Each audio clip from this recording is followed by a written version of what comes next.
तो ऐसे महको कि फूलों को भी होश आ जाए और तालियां ऐसे बजाओ कि हम सबको जोश आ जाए।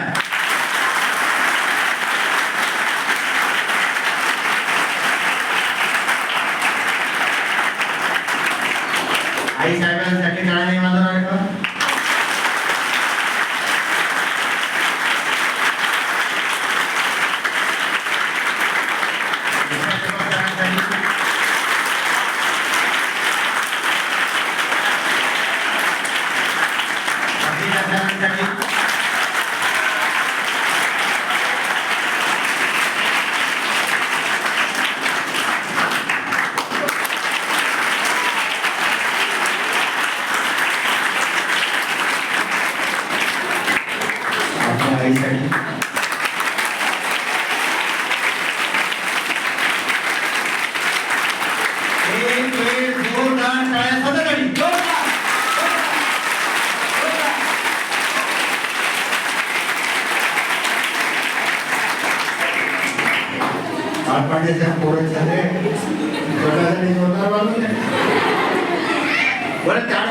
तुम्हाला आई साहेबांचं वय 82 आहे आणि माझं वय 71 आहे आणि मी आज पहाटे 3:30 वाजता झोपलोय.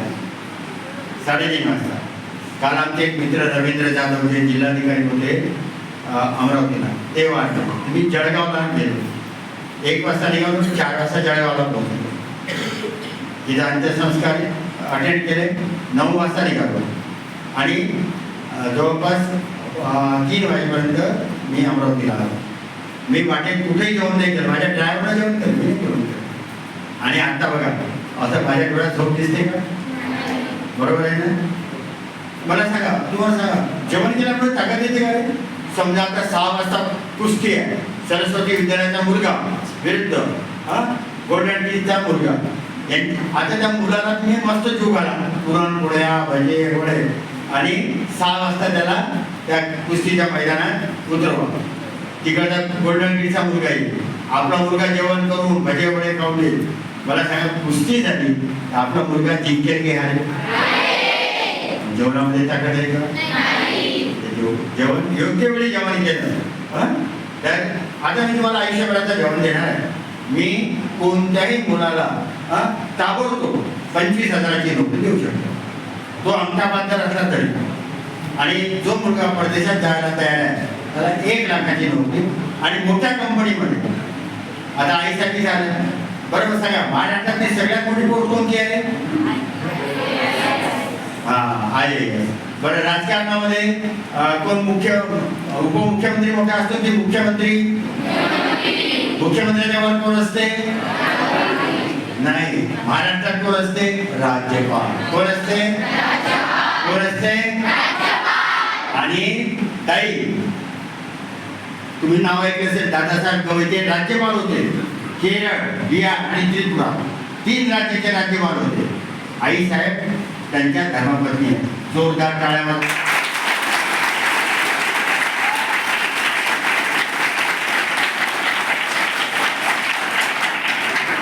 तुम्ही किती भाग्यवान आहे की एकदम लेडी गव्हर्नर तुमच्या शाळेमध्ये आल्या. टाळ्या जोरानं वाजवा.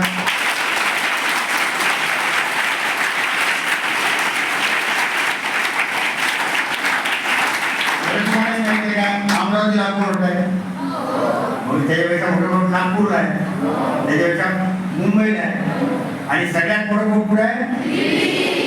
कुठे आहे? आणि त्या न्यायालयाचे न्यायाधीश कोण आहे? आई साहेबांचे चिरंजीव आहे.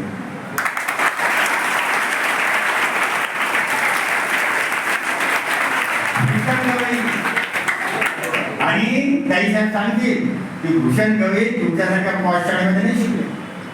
अगोदर एक गडेघाट होता, त्या गडेघाटाचं रूपांतर शाळेमध्ये झालं. त्या शाळेमध्ये फैजलपुरामध्ये भूषण गवई शिकले.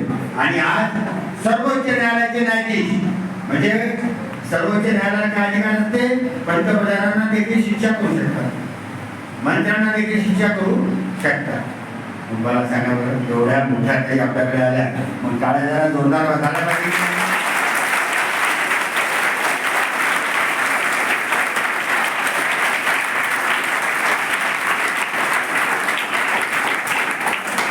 माझ्या भाषेत काळजीपूर्वक ऐकायचं. तुम्ही मुलं कलेक्टर होऊ शकता. मी 2-4 गोष्टी तुम्हाला सांगतो आणि तुम्हाला खात्री पडेल आणि या मुलाला तुमच्या समोर मी कलेक्टर करून दाखवतो. कलेक्टरची परीक्षा मराठी भाषेत देता येते. कोण्या भाषेत देता येते? अरे आपल्या मातृभाषेचा कोण्या भाषेत देता येते? कलेक्टरच्या परीक्षेला या वर्गाचा प्रश्न येतो.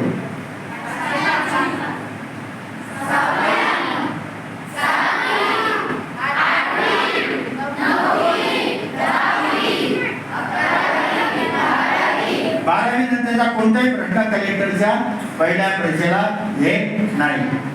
कलेक्टरची परीक्षा देण्यासाठी फक्त 35% मार्क्स पाहिजे. किती? आणि कलेक्टरची परीक्षा पहिली परीक्षा पास व्हायला फक्त 25% मार्क्स पाहिजे. किती? आणि कलेक्टर होण्यासाठी फक्त 100 रुपये खर्च येतो. किती खर्च येतो? मग परीक्षा कठीण आहे की सोपी आहे? कठीण आहे की सोपी आहे? डॉक्टर मोठा असतो की कलेक्टर मोठा असतो? इंजिनियर मोठा असतो की कलेक्टर मोठा असतो? सगळ्या भाषेत देता येते. प्रश्न येते.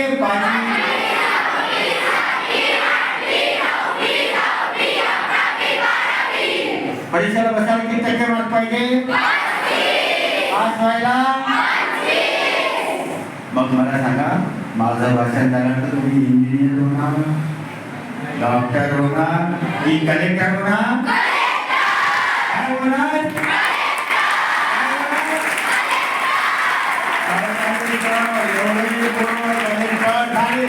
आणि आपल्या गाड्या घेऊन आले ना, आपलं पटांगण हाऊस पण.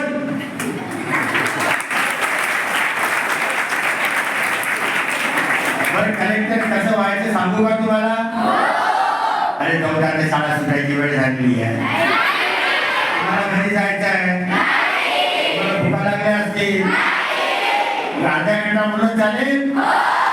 एका शाळेत गेलो, एक पोरगा उठून उभा राहिला, म्हणजे सर 5 घंटे बोला. म्हटलं अरे गळात गेला. सर कशाला टेन्शन घेता म्हणे? भाषण झाल्यानंतर कापून देऊ म्हणे. काय म्हणे? भाषण झाल्यानंतर तुम्ही माझा गळा कापून देणार आहे का? अच्छे म्हणजे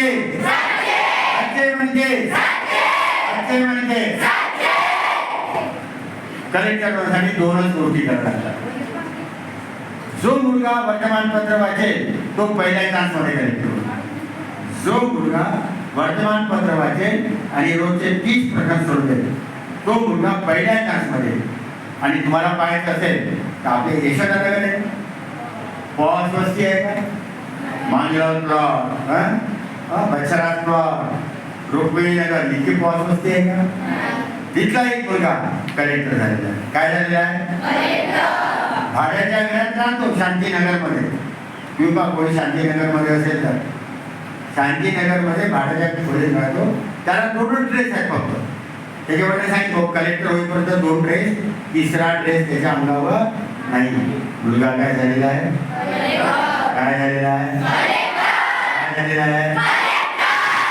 सांगू ना तुम्हाला. माझा एक नंबर पाठ करा तुम्ही आणि माझं नाव लक्षात घ्या आणि गुगलवर घरी गेल्यानंतर मिशन IAS टाकायचं. काय टाकायचं?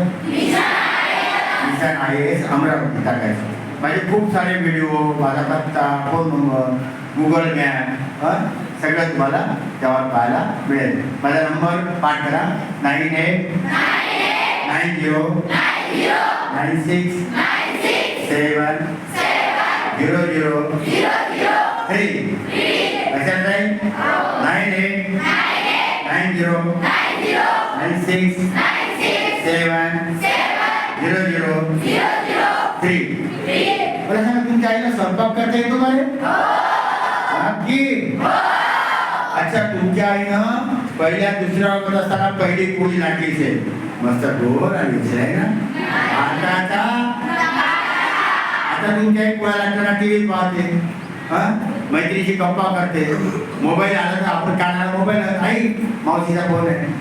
हा? पण पोळी गोल येते की जिंकण्यासारखी येते? कलेक्टरच्या परीक्षेला कोचिंग क्लासची गरज नाही. माझा कोणताही कोचिंग क्लास नाही. मी मुलांना कलेक्टर होण्याचं ट्रेनिंग देतो. माझी फी जर तुम्हाला सांगितली तुम्हाला चेक करीन. माझी फी आहे किती? 1 रुपया. किती?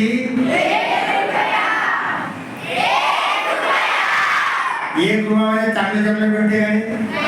5 स्टार डेअरी मिल्क. 1 रुपयामध्ये मी मुलांना कलेक्टर बनवतो. माझ्याकडे 5 लाख विद्यार्थी. किती?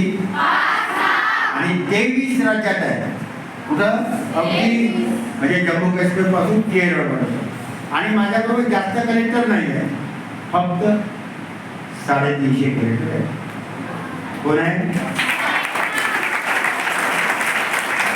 तुमच्याकडे कलेक्टर साहेबांना घेऊन यायचं का? तुम्ही चांगले बसतात? चांगले बसतात नक्की. आता या मुलाला कलेक्टर करून दाखवतो.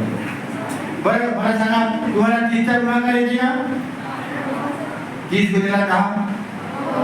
30 गुणिले 10 सांगा ना उत्तर. जोराने सांगा ना. 30 गुणिले 20 जोराने. 30 गुणिले 30 अरे जोराने सांगा ना. किती? या मुलाला कलेक्टरच्या परीक्षेमध्ये येणारे रोजचे 30 प्रश्न सोडवले. किती प्रश्न सोडवले? 10 दिवसाला किती सोडवे? किती सोडवे? 20 दिवसाला किती सोडवे? आणि एका महिन्याला किती सोडवे? किती सोडवे? किती सोडवे? तुम्ही असं उत्तर जर कलेक्टरच्या परीक्षेमध्ये लिहिलं तर तुम्हाला 1 मार्क्स मिळेल. किती मिळेल? नाही मिळणार. 0 मार्क्स मिळेल का? नाही. -1. उत्तर चुकलं. उत्तर आहे 930. कोणता महिना आहे? कोणता महिना आहे? जुलै. किती दिवसाचा आहे? 900 की 930? मी तुम्हाला हरभऱ्याच्या झाडावर चालवलं 300, 600, 900. पण प्रश्न बनवला. काय केला? प्रश्न बनवला. 900 झाले. आपण 1000 धरतो. एका महिन्याला 1000. 12 महिन्याला 12 महिन्याला कोणा महिन्याला झाला? 9वीचे 12,000, 10वीचे 12,000, 11वी 12वी first year, second year, third year, fourth year. हे झाले 9, 10, 11, 12 first year, second year, third year, fourth year. 12 आणि 96. हा प्रश्न सोडवेल 96 होता. किती सोडवेल? किती सोडवेल? कलेक्टरच्या परीक्षेमध्ये प्रश्न येतात 180. किती प्रश्न येतात? प्रश्न कसे असतात? सरस्वती विद्यालय अमरावती हे कोण्या राज्यात आहे? हरियाणा, पंजाब, गुजरात, महाराष्ट्र. कलेक्टरच्या पहिल्या परीक्षेमध्ये 1 अक्षर लिहायचं नसते. एकही अक्षर लिहायचं नसते. प्रश्नाचे उत्तर दिले फक्त मार्क करायचे. हुशार मुलांना त्यांचा अर्ध्या तासात पेपर होऊ शकतो, पाऊण तासात पेपर होऊ शकतो. आता तुम्हाला अमरावती माहिती आहे, बाकीचे तुम्ही म्हणजे गुजरात, हरियाणा, पंजाब पाल का नाही? महाराष्ट्र ठीक मार्क. आता एक काम करायचं, या दादांना रोजचे 30 प्रश्न सोडू. याचे प्रश्न होतील 12 आणि 96. प्रत्येक 180. हा परीक्षेला बसला. हा परीक्षेला बसला. नापासही पास. नापासही पास. नापासही पास. सार्वजनिक धोरण काढावं.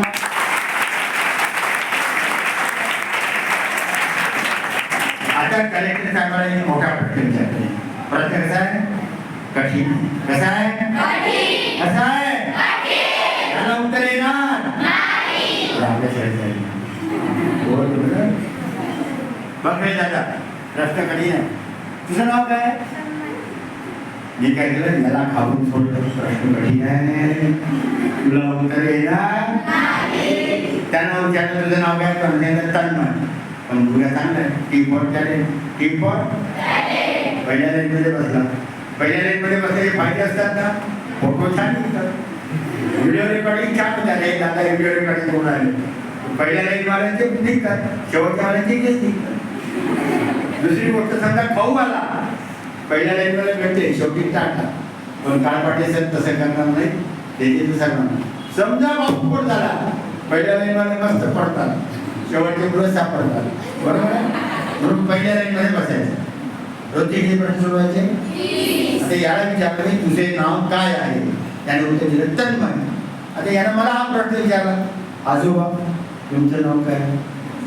पास कोणाला करायचं, नापास कोणाला करायचं तुम्ही ठरवायचं. समजा यानं मला प्रश्न विचारला की आजोबा तुमचं नाव काय, मी मला सांगेल व्हेरी गुड आफ्टरनून किंवा व्हेरी गुड इव्हनिंग. नमस्कार, माझं नाव प्राध्यापक डॉक्टर नरेंद्र काठोडे आहे, मी कलेक्टर होणाऱ्या मुलांना शिकवतो. आपण मला प्रश्न विचारल्याबद्दल मी आपला आभारी आहे. Thank you, have a nice day. कोणाला पास करा, तन्मयला की मला? पण मी उत्तर कसं दिलं? गुड मॉर्निंग म्हटलं, गुड आफ्टरनून म्हटलं. हां, नमस्कार, माझं नाव प्राध्यापक डॉक्टर नरेंद्र काठोडे आहे, मी कलेक्टर होणाऱ्या मुलांना शिकवतो. तन्मय, प्रश्नाचं उत्तर काय करायचं? पूर्ण वाक्यात द्यायचं. नमस्ते, माझं नाव तन्मय प्रवीण सरदे आहे. ठीक आहे, काय थोडंसं काय करायचं? तिखट मीठ जोडायचं. सर तुम्ही किती सुंदर भाषण देत आहे. तुम्ही शेजारच्या काकूला म्हटलं, काकू साडी किती सुंदर आहे. काकू म्हणते चल चहा झाला आहे. बरोबर आहे? लक्षात आलं तुमच्या? म्हणून काय करायचं? समोरच्याला म्हणायचं. बरोबर आहे? आता बघा, बस डायरेक्टर गाडी आपले